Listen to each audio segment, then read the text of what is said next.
Another 2020 Democrat drops out of the race, and that candidate's failure says a lot about the Democrats' present dilemma. We will examine the fallout as another one bites the dust. Speaking of which, an explosive new book sheds new light on who Jeffrey Epstein was and how he died and if he died. We will get to that. The book just came out yesterday. I've read it, and it is pretty wild. Then a transgender woman, which means a man, demands a gynecologist inspect the genitals that he doesn't have. We will analyze why that matters. And Hong Kong protesters find hope in Swole Trump. All that and more. I'm Michael Knowles, and this is The Michael Knowles Show.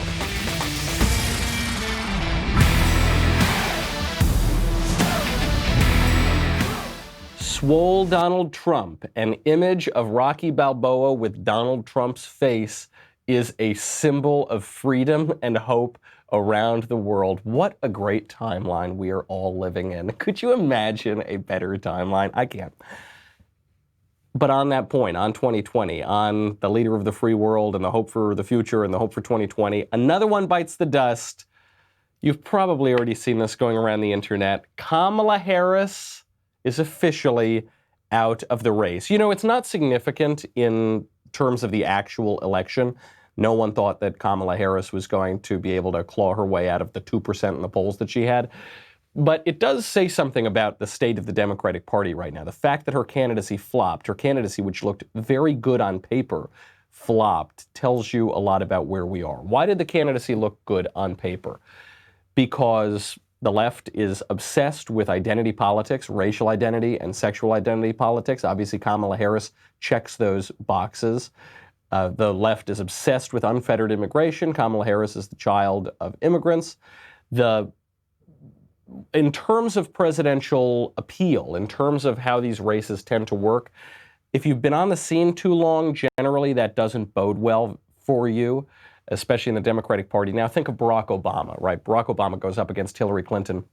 We all knew Hillary forever. She'd been around since the dawn of time. She was around St. Petersburg when she felt it was time for a change. So they knew what they were getting in her. Barack Obama, very little was known about him, and that actually helped him. He was a better candidate because people didn't know that much about him. They could project their hopes and dreams onto him. Hope and change was the big theme of that campaign. Same thing was true of Kamala Harris. People didn't really know who she was. She was an attractive-looking candidate. She sounded pretty good when she wasn't giving that awful cackling laugh. She had been an attorney general. She had been a prosecutor. She had been a senator for about 5 minutes. Everything looked good about her campaign, except ideologically, because Kamala Harris couldn't pick a lane. And this could be the name of the 2020 Democratic primary is, can you pick a lane?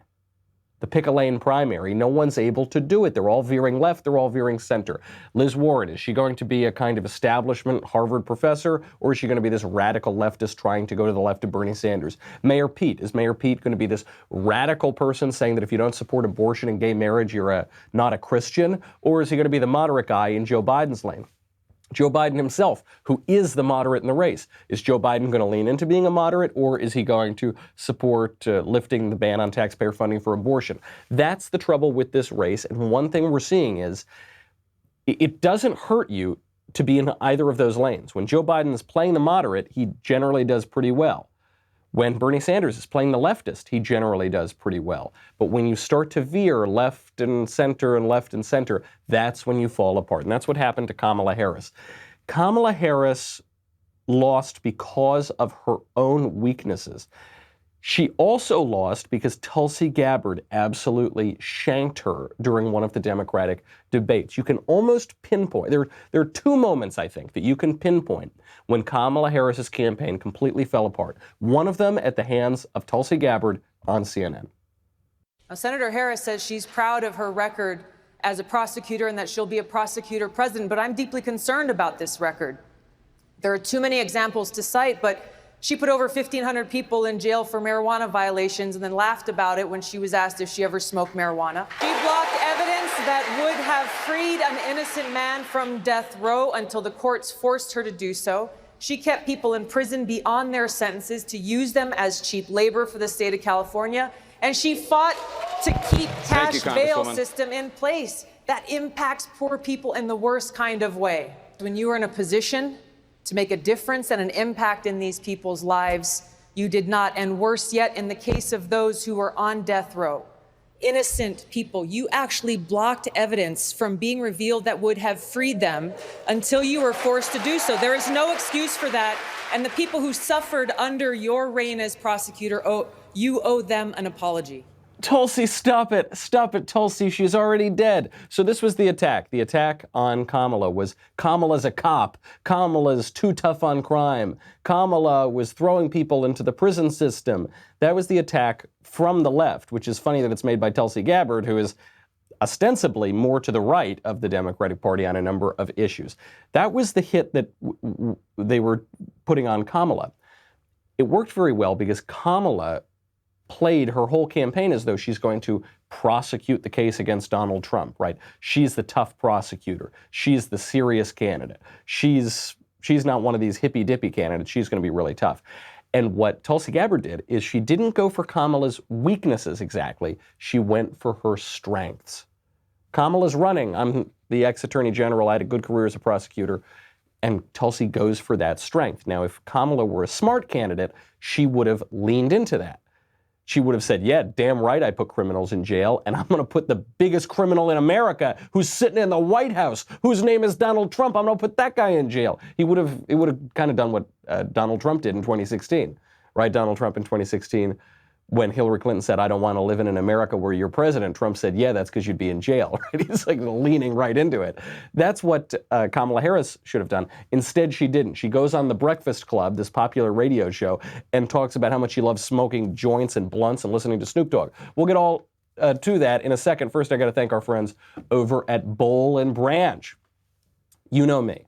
I need to sleep about, 21, 22 hours a day.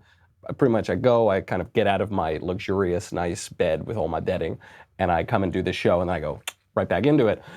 It's very important. Most people spend about 1/3 of their lives sleeping. Make sure that you've got the best bedding. Everything Boll and Branch makes, from bedding to blankets, is made from pure 100% organic cotton, which means they start out super soft, and they get even softer over time. Buying directly from Boll and Branch means there's no middleman.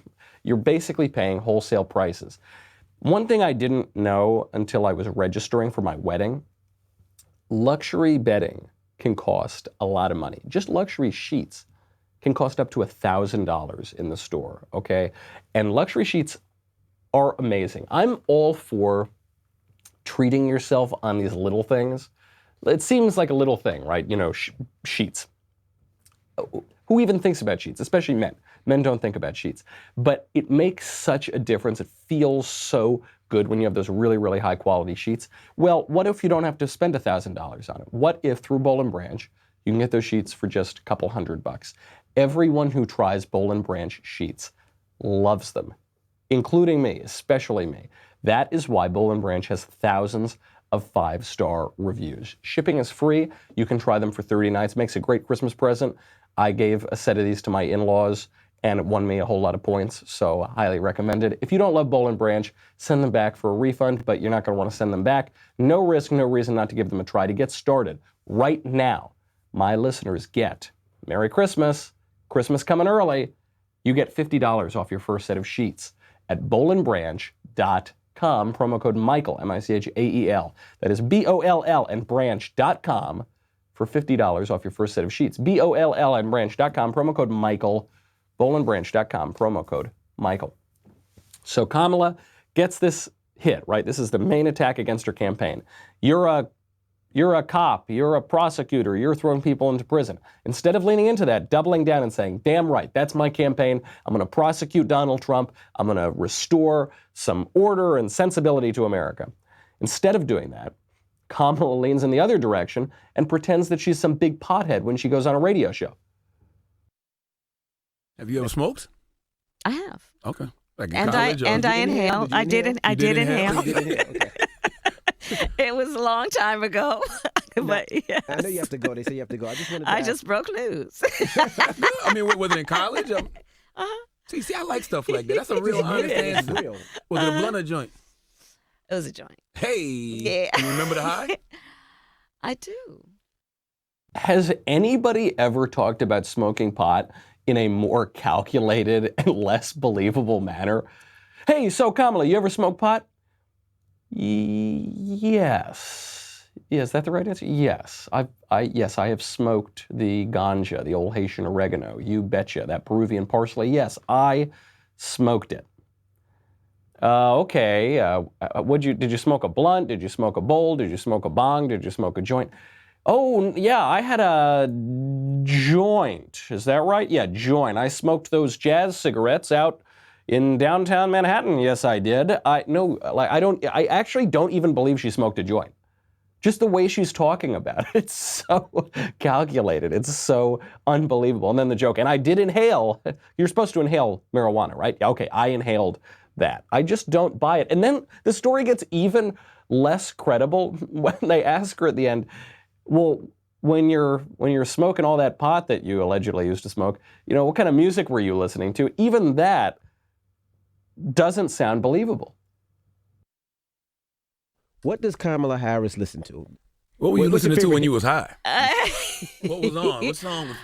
Oh my goodness! Oh yeah, definitely Snoop. Tupac for sure. What do you listen to now? Yeah, definitely.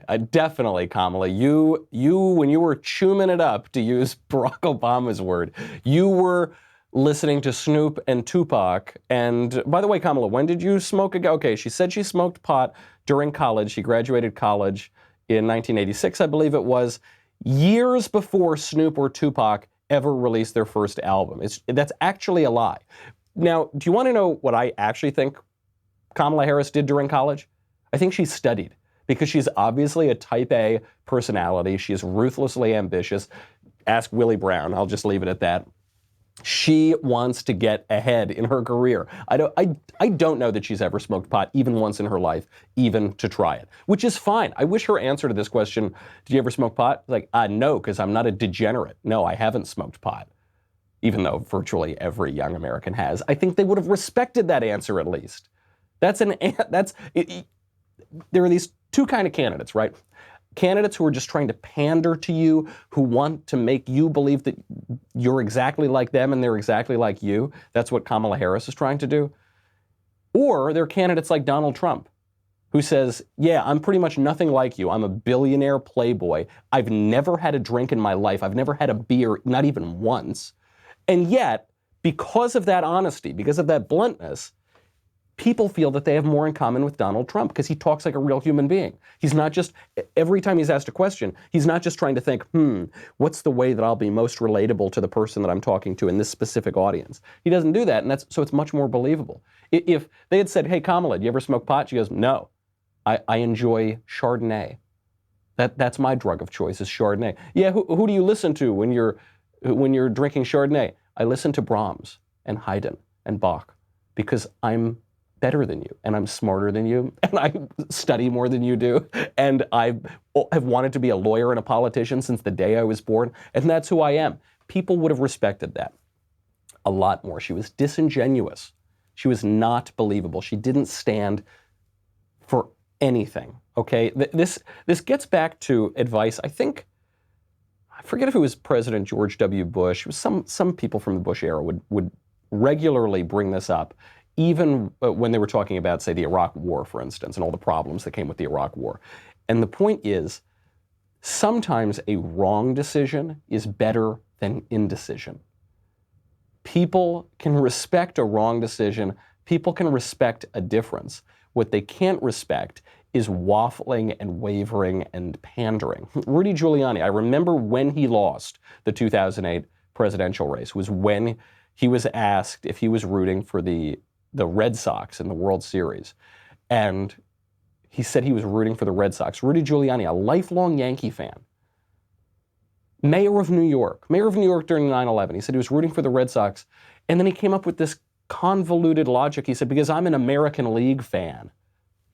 No, you're not. If you're a Yankee fan, you know what your favorite baseball team is? The Yankees. You know what your second favorite baseball team is? Any team that can beat the Boston Red Sox. Simple as that. He thought he was going to lose all the Massachusetts voters because he doesn't like the Red Sox? They know he doesn't like the Red Sox. He's a Yankee fan. They can respect that. You can respect a difference. You can respect a firm position that someone's holding. How many times do you hear this about Donald Trump? You hear people say, I don't really agree with Trump on this, this, and this, but I like that he's honest. I like that he's blunt. I like that he tells me what he thinks. Kamala didn't learn that lesson. There are other Democratic candidates who have not learned that lesson either. We'll get to that a little bit later. But now that Kamala has bitten the dust, we have got to get to another man who bit the dust, Jeffrey Epstein. There is a bombshell new book. It just came out yesterday. It's called Epstein, Dead Men Tell No Tales. This was pardon me, I'm so excited about this, and I'm also a little nervous that the more I talk about this episode, or this book rather, that Hillary Clinton's going to knock down the door and cause me to commit suicide.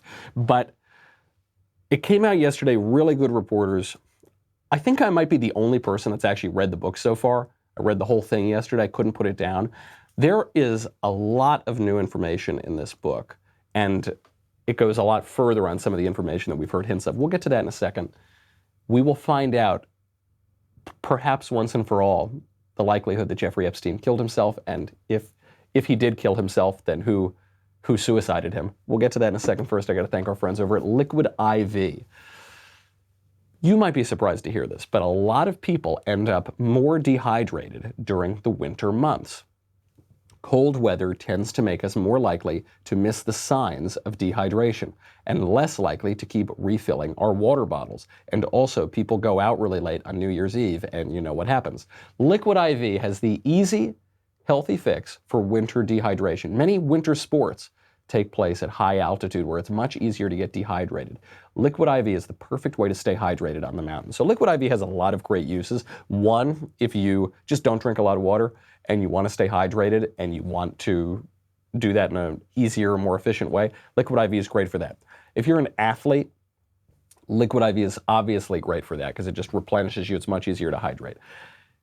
You might have guessed, I'm not a huge athlete. I don't go out on skiing expeditions or anything like that. But I do like the occasional adult beverage, a nice glass of scotch or port. And if you go out with the boys, you have one too many. You can wake up with a hangover. I find that Liquid IV is just a lovely little drink to have at the end of a night. It really helps to hydrate you. So if you're an athlete, it's good for you. Or if you're a derelict, it's good for you too. Liquid IV is the fastest growing wellness brand. You can find them everywhere, even Costco.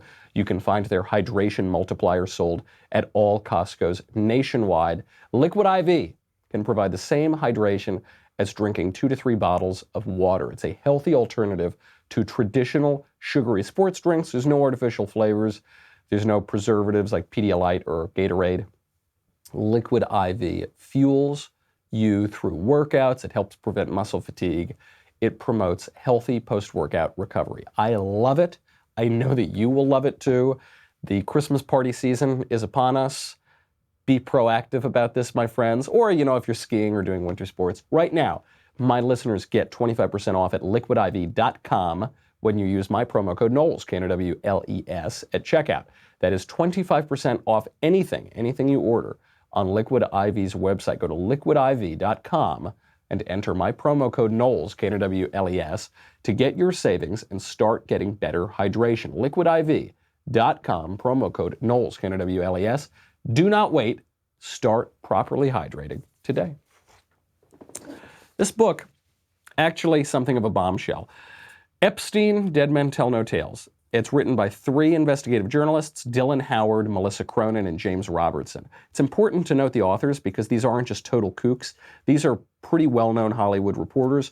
Dylan Howard has been a huge investigator for U.S. tabloids and show business papers, U.S. Weekly, National Enquirer, Star, In Touch. Adweek called him the king of Hollywood scoops. This guy broke the story of Mel Gibson's audio tapes screaming at his girlfriend. He broke the Governor's love child, Schwarzenegger's kid. He broke a lot of Anthony Weiner stories, the Tiger Woods sex scandal, that Charlie Sheen has HIV. He's a big deal, and he's got a pretty good track record. Melissa Cronin is another major tabloid reporter and a Harvard graduate. And James Robertson, broke the story of Epstein's first suicide attempt. These guys have been investigating Jeffrey Epstein for 8 years. They've now put out their book. For some reason, no one really has read it. I haven't seen a whole lot of coverage of this book yet so far. probably because it just came out yesterday, a lot of salacious details, and it does offer some suggestions on big questions. The biggest claim in the book is with regard to Jeffrey Epstein's identity. Who is this guy? How did he get his money? Who was he working for? Was he working for anybody? Was there something bigger going on here than just a wealthy guy running a sex ring? The biggest claim in the book, strongly suggested by the book, is that Jeffrey Epstein and Ghislaine Maxwell were working for an intelligence service. It was a foreign entity. It was Mossad, the Israeli intelligence apparatus. That is probably the most consistently suggested point throughout the whole book. What's the evidence for it? Well, Ghislaine Maxwell, who was Jeffrey Epstein's madam, her father, Robert Maxwell, almost certainly worked for Mossad. Rafi Eitan, who's a famous Mossad agent, says that Robert Maxwell worked for Mossad. Other people have backed that up. The British Foreign Office believed that Robert Maxwell was a foreign spy. Ari Ben-Menash, who's a former Israeli spy who says he was the alleged handler of Robert Maxwell, says that Maxwell introduced Epstein to Mossad. How did this happen? Epstein and Ghislaine Maxwell took a shine to one another early on. Robert Maxwell then allegedly introduced Jeffrey Epstein to Mossad. This is not to say that Jeffrey Epstein was a spy in the traditional sense, that he was, a trained career spy. Actually, what the investigators claim is that Epstein and Maxwell weren't terribly competent. They weren't James Bond exactly, but they were very, very good at socializing. That Epstein had this absolute sixth sense for ingratiating himself to people, for understanding social cues, and that he could just rise through the ranks of any social circle. So because of that, they were very good at blackmailing American politicians and politicians from around the world. Maxwell also had connections, this is Robert Maxwell, to the Khashoggi family. Now, if that name rings a bell, that's because the journalist, according to the mainstream media in America, really known as the Saudi insider, Jamal Khashoggi, was killed by Mohammed bin Salman in Turkey just last year. It was 2018. Jamal Khashoggi, who the West is presenting as this fearless journalist who is really a part of a well-known family in Saudi Arabia and worked with the Saudi regime. Robert Maxwell had connections to Adnan Khashoggi, who was obviously very connected to Saudi intelligence. Apparently, the Maxwells introduced Epstein to Khashoggi. Then Epstein's working with Adnan Khashoggi, who was a major figure in the Iran-Contra scandal in the United States during the Reagan administration, when the United States was selling arms around the world. Epstein was working with Adnan Khashoggi to basically broker these arms deals. Okay, so he's already got these connections, you see, to different intelligence networks, not just necessarily Israel, but also the United States, because the CIA was involved with Khashoggi as well. We know that Jeffrey Epstein was running a blackmail ring. He had cameras fitted out on all of his properties, and they weren't cameras like you see at a grocery store, the cameras sticking out of the wall. These were hidden cameras. They were in clocks, they were in parts of desks, they were very, very well hidden. This was gathering tons of information on high-level politicians, not just in the US, but around the world. We know that Epstein is connected to the CIA. We know he's connected to MI6, the British intelligence apparatus. We know he's connected to Saudi Arabia. He had an Austrian passport, rather, that listed him as a Saudi resident. We know that he used that passport to get into the United Kingdom and to get into Saudi Arabia. Who gave him the passport? Obviously, it was some intelligence service. Epstein then, in the 80s and 90s, boasted that he was connected to the CIA. He was also connected to the CIA because after dropping out of college, he got a job at the Dalton School, a very prestigious private school that was being run, and the headmaster had just retired, but he was still very involved, by Donald Barr, who worked with the CIA. And if the name Barr sounds familiar, it's because Barr is the father of the current U.S. Attorney General, William Barr.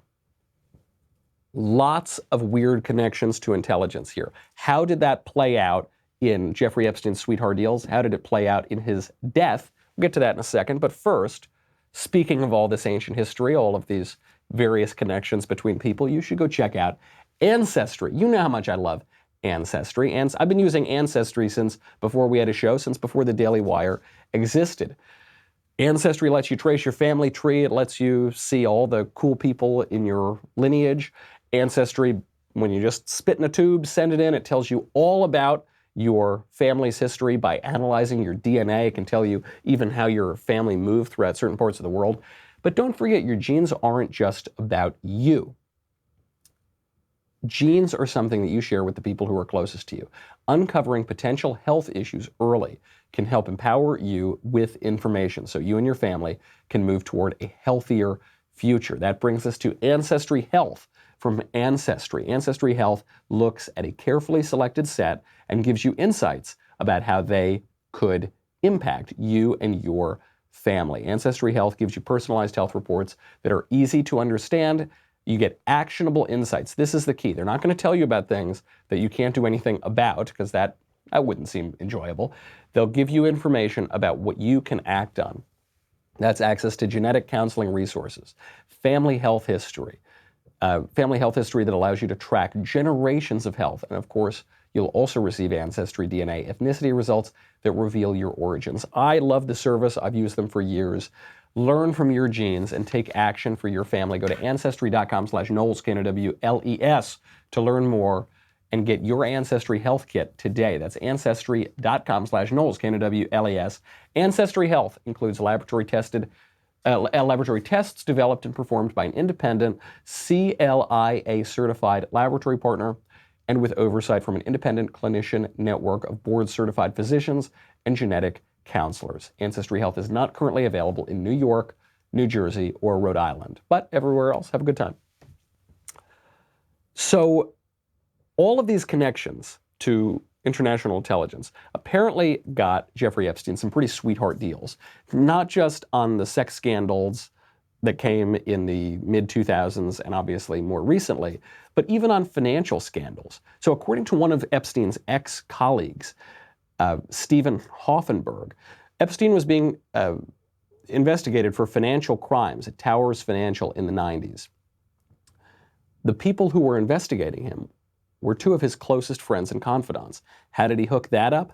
He happened to just be this mastermind criminal with a lot of information on everybody. So he gets investigated by two people who are close to him. This means that Epstein's colleague, Stephen Hoffenberg, ends up in prison with a $1 million fine, $463 million in restitution, 20 years in the clink. Epstein gets off scot-free. By the way, right before his death, Epstein put all of his wealth into a trust that was being controlled by the two men who investigated him and let him off the hook for these financial crimes in the 90s. This raises the question in the book, is Epstein still alive?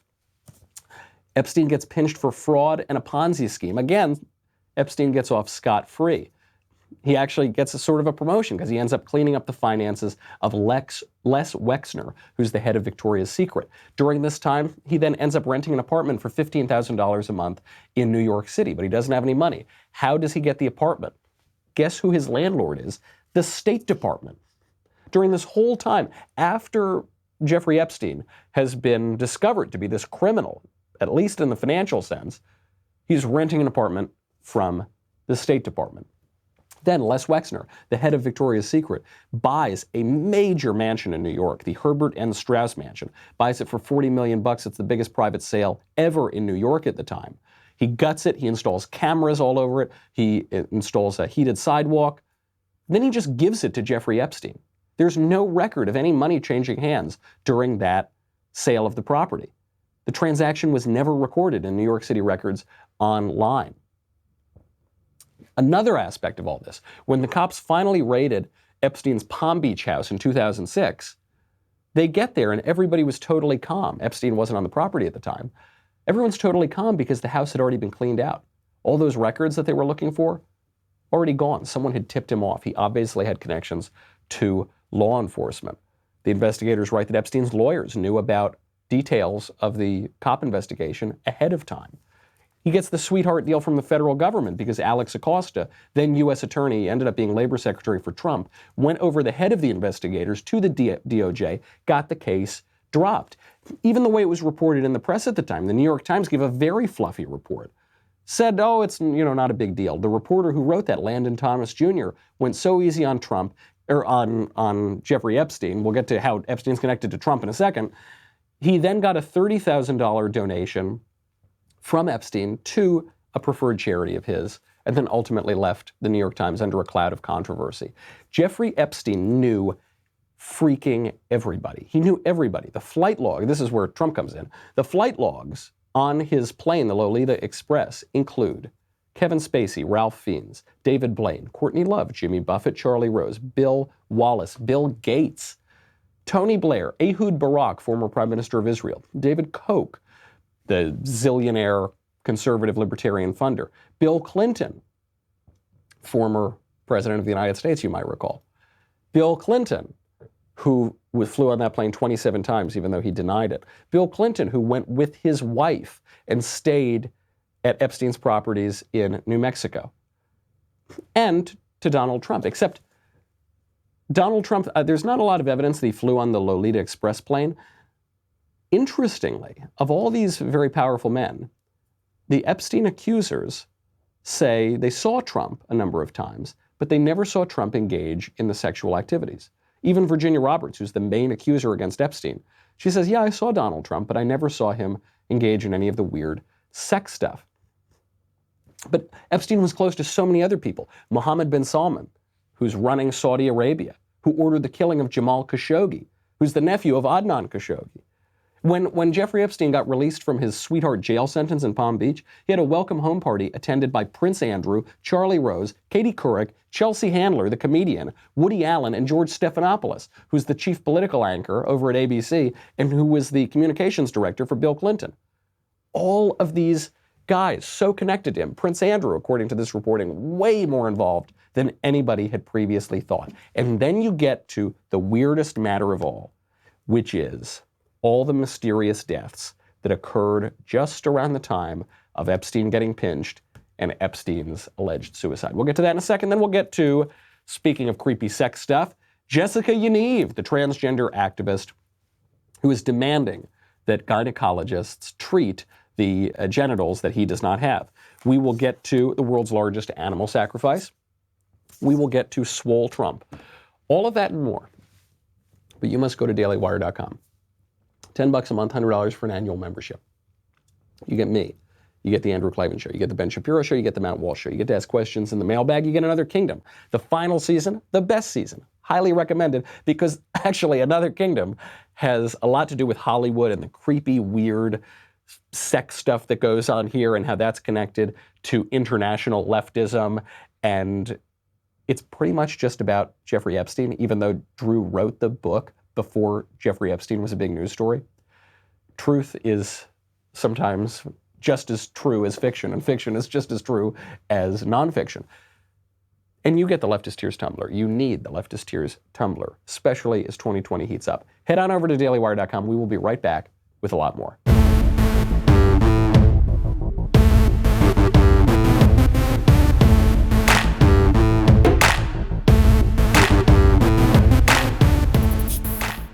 Just one last note on Jeffrey Epstein and what it might mean for his alleged suicide.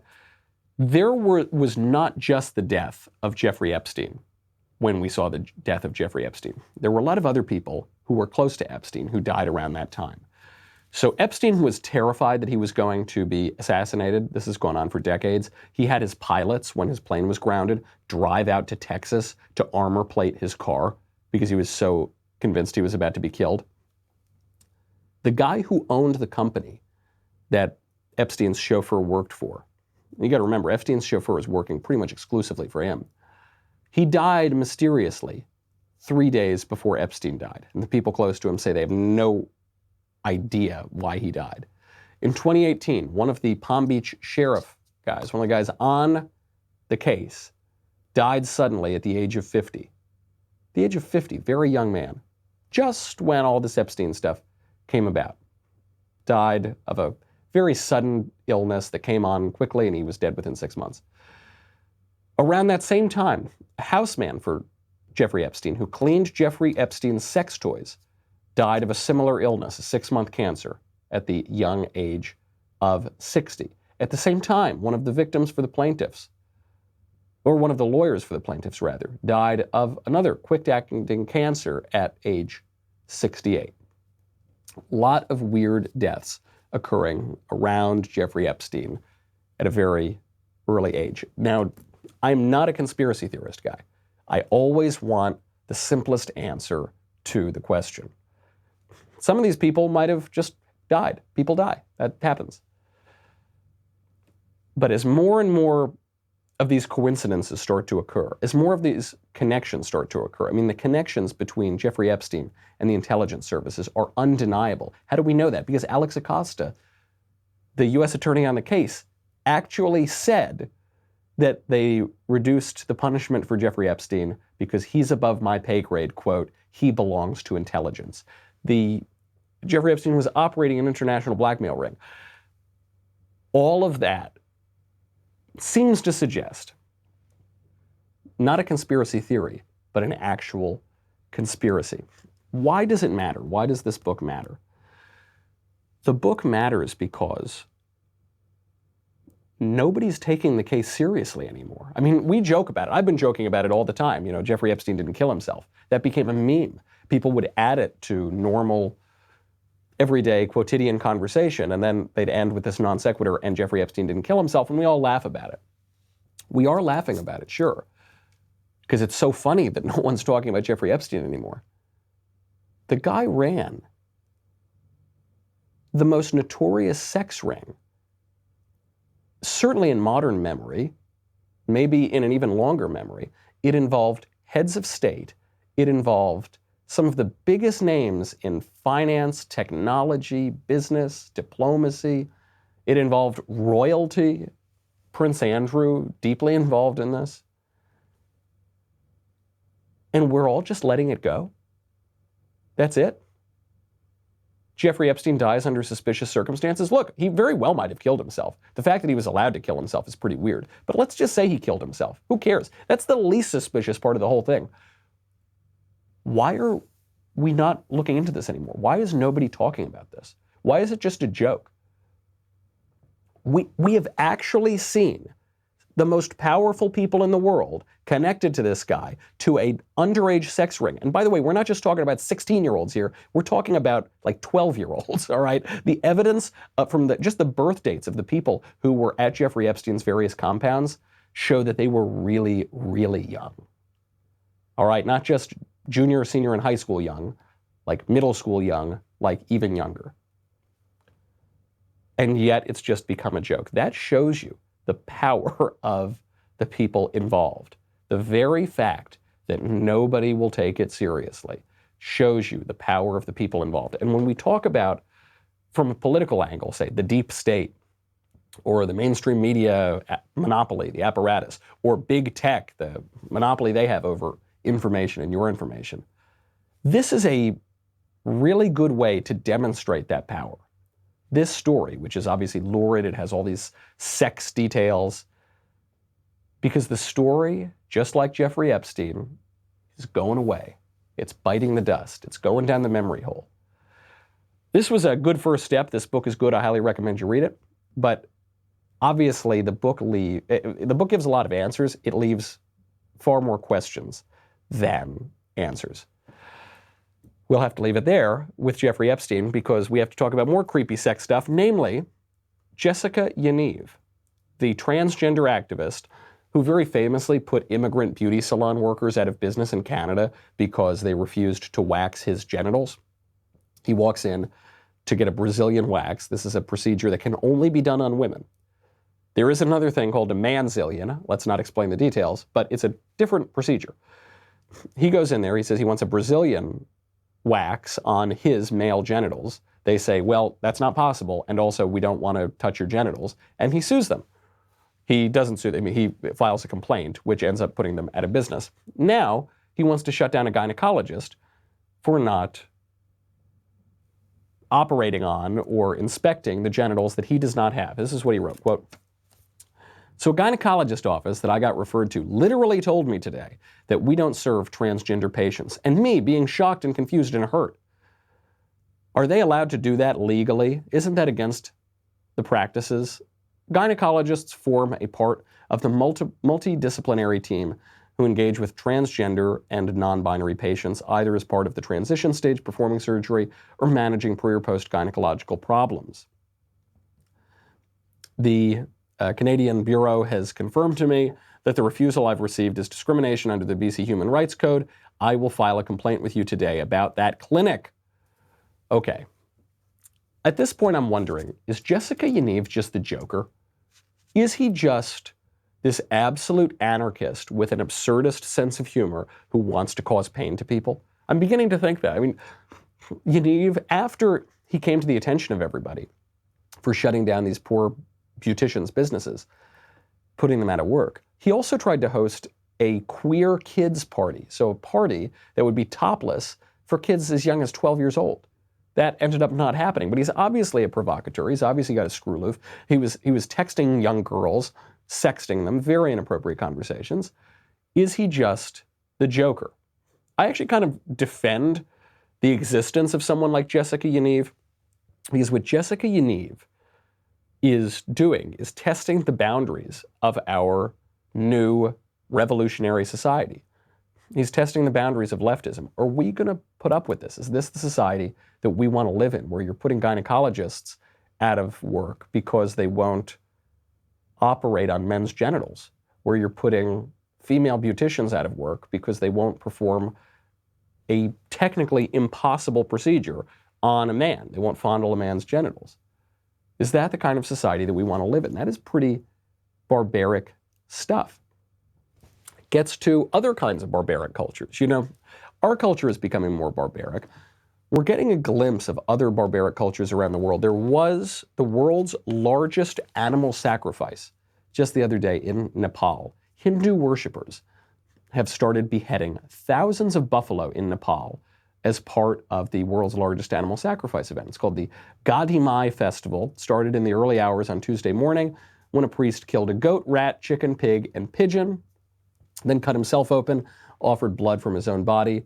There are around 200 butchers using these kukri knives and came to this walled temple and started to behead an estimated 3,500 buffalo. 3,500. You know, they never tell you about this part when you go to buy the yoga mat. There are a lot of people here in the West who really like the idea of Eastern religion and Eastern culture. They never tell you the part about slaughtering 3,500 buffalo with a knife, do they? No, they don't. We can recognize that as barbaric. And yet in our own culture, we're attracted to these sorts of things. We're attracted to primitivism. We're attracted to the idea of the noble savage, being one with nature, following your desires and your appetites, as though your desires and appetites will simply lead you in a proper direction rather than following the traditional religion of the West, rather than following the traditional moral order, rather than restraining your desires and your appetites, rather than recognizing mankind as a unity of body and soul, not merely metaphysical, not merely physical. It's the same story as the Jessica Yaniv story. It's the story of civilization as we know it, falling back to long discredited religious views. In the case of transgenderism, the idea that we are not at all our bodies, that we can butcher and mutilate our bodies, the idea that we should just follow our desires to the end, no matter what pain that causes to other people. And in the case of this animal sacrifice, obviously, the same thing, following a long discredited religion, the religious practice rather, this mass animal sacrifice, because of some kind of pantheistic or pagan intuitions that human beings have.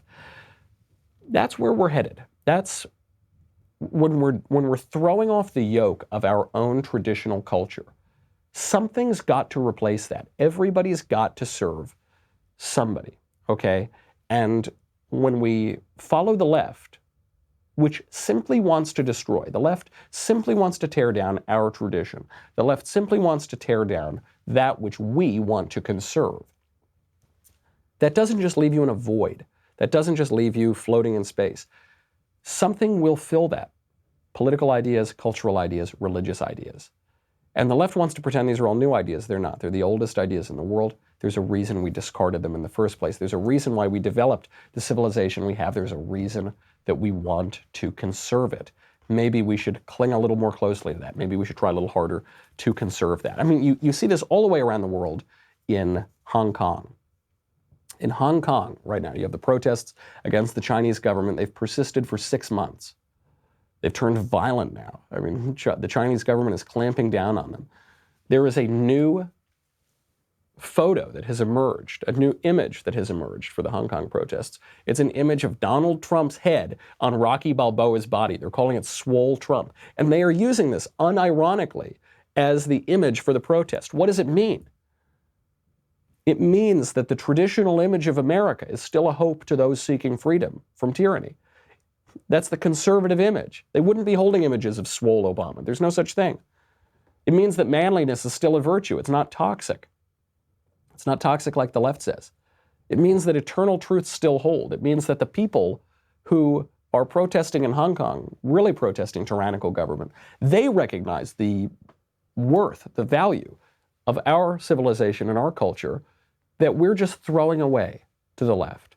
You know, Hong Kong was a westernized city until the late 90s when the British gave it back to China. And since then, it's gotten worse and worse each year. These eternal truths, though, still hold. You know, the left always wants to convince conservatives that modernity has totally changed circumstances in human nature. It hasn't. There's a great guy on the streets in Hong Kong who gave a very simple message for the United States.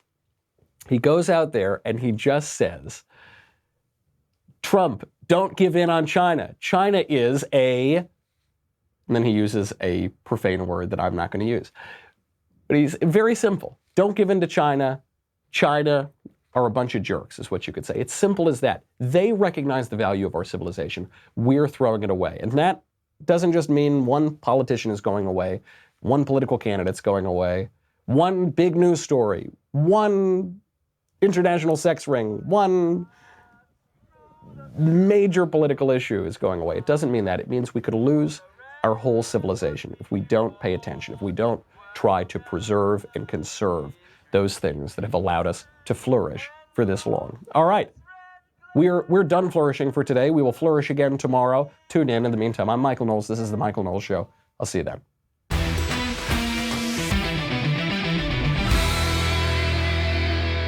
The Michael Knowles Show is produced by Rebecca Dobkowitz and directed by Mike Joyner. Executive producer, Jeremy Boring. Senior producer, Jonathan Hay. Our supervising producer is Mathis Glover. And our technical producer is Austin Stevens. Assistant director, Pavel Wydowski. Edited by Danny D'Amico. Audio is mixed by Mike Coromina. Hair and makeup is by Jesua Olvera. And our production assistant is Nick Sheehan. The Michael Knowles Show is a Daily Wire production. Copyright Daily Wire 2019. On the Matt Walsh Show, we're not just discussing politics. We're talking culture, faith, family, all of the things that are really important to you. So come join the conversation.